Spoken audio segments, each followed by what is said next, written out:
प्रधानमंत्री चिल्लाते हैं 400 पार 400 पार, इस बार उनको दिखा दो आर पार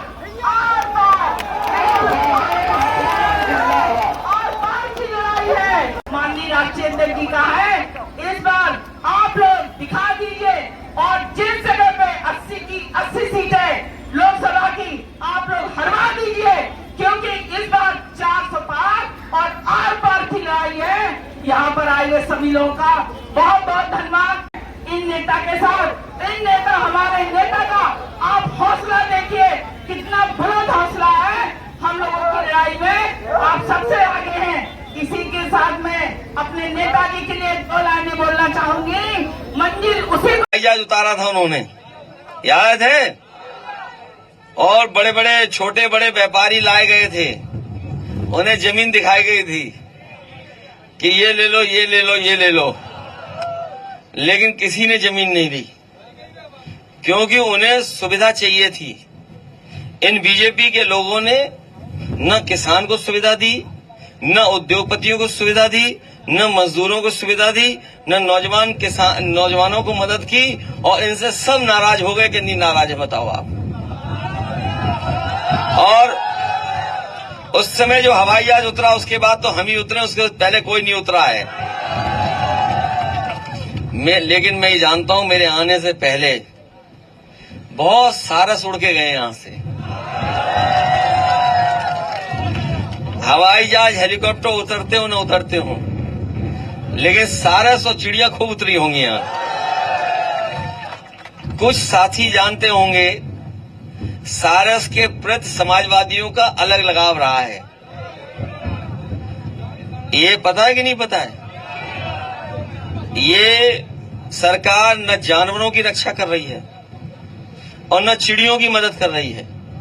याद है एक नौजवान ने पाल लिया था सारस, उसे पकड़े ले जा रहे थे, जब उसे नहीं पकड़ पाए तो सारस पकड़ कर चिड़ियाघर में बंद कर दिया।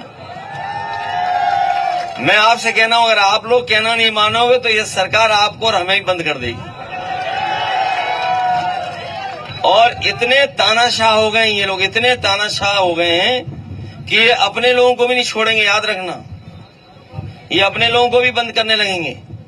और जो महंगाई दिखाई दे रही है और जो आपको चीजें नहीं मिल रही हैं, ये जो महंगाई दिखाई दे रही है इनकी भ्रष्टाचार की वजह से है। बताओ कोई चंदा इतना वसूलता है? जिस तरह से चंदा लिया है बीजेपी वालों ने, अगर कहीं पूजा पाठ हो, मंदिर हो या किसी कार्यक्रम में सहयोग करना हो, व्यवहार देना हो, तो मान लीजिए 1000, 2000, 500, 2000, 5000, 10,000, 1 लाख तक दे देगा। कोई 1000 करोड़ रुपए चंदा देगा? आप खुद सोचिए, आप खुद सोचिए, क्या 1000 करोड़ रुपए का कोई चंदा देगा? इन्होंने 1,000 करोड़ का चंदा लिया, किसी से 1000 करोड़, किसी से 600 करोड़, किसी से 500 करोड़, और जो 1000 और 600 500 करोड़ दे देगा, बताओ मुनाफा कमाएगा कि नहीं कमाएगा मुनाफा? और उसी की वजह से भ्रष्टाचार है, उसी की वजह से महंगाई है। इन्होंने गरीब को नहीं दिया, खुद अपने कब्जा कर लिया। जितने भी अपराधी हैं, जितने भी भ्रष्टाचारी हैं, सबको भारतीय जनता पार्टी ने भारतीय जनता पार्टी के गोदाम में रख लिया है। इन्होंने गोदाम बनवाई है भारतीय जनता पार्टी के नाम से, उसी में रख लिया सबको। बताओ सब हैं भ्रष्टाचारी उनके साथ के नहीं है? चाहे महाराष्ट्र हो चाहे कहीं हो, और लोगों को डरा रहे हैं। इसलिए हम आपसे निवेदन करने आए हैं, ये चुनाव बहुत अलग चुनाव है, संविधान बचाने का है। अभी एक साथी हमारा कह रहा था कि सबसे ज्यादा इनके ऊपर अन्याय उत्पीड़न है। ये वही लोग हैं, ये बीजेपी के लोग वो हैं जो बाबा साहब भीमराव अम्बेडकर जी का संविधान खत्म करना चाहते हैं, किसी को न्याय नहीं देना चाहते। हम आपको भरोसा दिलाते हैं, लिख करके देना, हम आपकी मदद करेंगे। और किसान भाइयों से हम कहना चाहते हैं कि हमारी मदद करिए, इस चुनाव में हमें मदद करिए। और जो सांसद चुन गए थे, जो सांसद चुन गए थे, अरे जो सांसद चुन गए थे, जो सांसद चुन गए थे, बताओ कौन सा काम कर दिया उन्होंने बड़ा? बता दो कौन सा काम कर दिया उन्होंने। और सबसे ज्यादा हमारे हर वर्ग के लोगों के साथ धोखा किया उन्होंने। और ये जो नौजवान हैं, पढ़े लिखे हैं, वो जानते होंगे कि ये हमारे आपके अधिकारों को छीन रहे बीजेपी के लोग। हमारे आपके लोगों का साथ लेकर के हमारे आपके लोग ही साथ चले गए, कुछ उनकी वजह से ये लोग छीन रहे हैं सब हमारे आपके अधिकार हैं। ये संविधान और अधिकार छीनने का काम कर रहे हैं और बदलने का काम कर रहे हैं। इसलिए चुनाव में आप देश को बचाने का काम करना, ये देश को बचाने का, संविधान को बचाने का, किसान को बचाने का और नौजवानों को बचाने का चुनाव है। हमें उम्मीद है कि कन्नौज के लोग इस बार इतिहास बनाने का काम करेंगे। इसलिए मदद करोगे। ये तो 5 साल में कुछ बन ही नहीं पाए, अब तो नई सरकार बनेगी और नई सरकार बनेगी तो हम लोग भी काम करने का मौका मिलेगा हम लोगों को।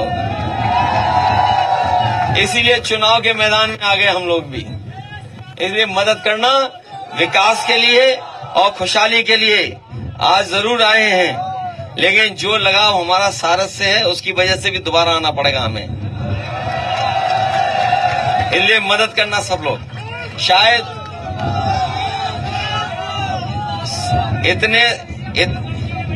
इतने सारस तो कहीं नहीं दिखाई देंगे। अच्छा, कितने लोग जानते हैं ये सारस किसका, उत्तर प्रदेश का क्या है चिड़िया, ये बताओ।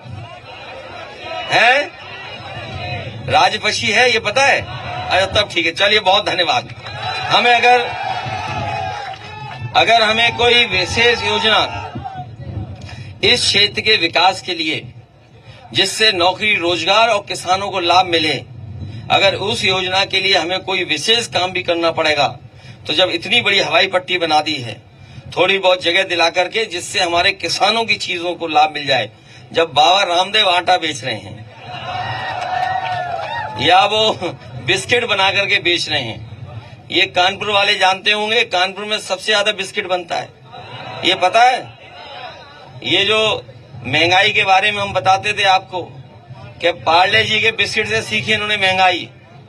ये जो महंगाई है वो मुनाफा कमाने का तरीका इन्होंने पार्ले जी का देखा है।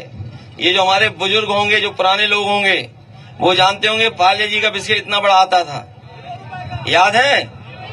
1 रुपए का कितने का आता था? और आज 1 रुपए में कितना पैकेट आता है?